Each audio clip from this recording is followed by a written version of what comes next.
মাঝরাতে সিওইয়ন একটি ছবি লাগানোর জন্য দেওয়ালে পেরেক পুঁততে গেলে সে রিয়েলাইজ করে দেওয়ালের পিছনে ফাঁকা স্পেস আছে।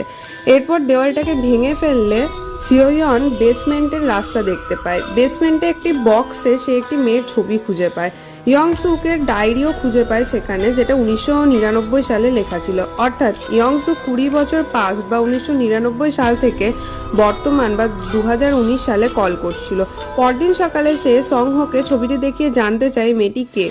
সংহ তাকে বলে এই মেয়েটির মা একজন শ্যামান ছিল। শ্যামান অর্থ যে নিজের অলৌকিক ক্ষমতা দিয়ে মানুষের ভবিষ্যৎ দেখতে পায়। বাড়িতে থাকার সময় সিওইয়ন সংহি স্টোরটাও দেখতে পায়। বাড়ি ফিরে তার ফোনে আবার একটা কল আসে।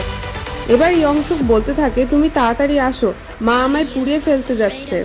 এ সময় দেখানো হয় কিভাবে তার মা তাকে টেনে বেসমেন্টে নিয়ে যাচ্ছে। এরপর তার মা তার গায়ে আগুন লাগানোর চেষ্টা করলে ইয়ংসুক নিজেকে বাঁচানোর চেষ্টা করে। এক পর্যায়ে মশাল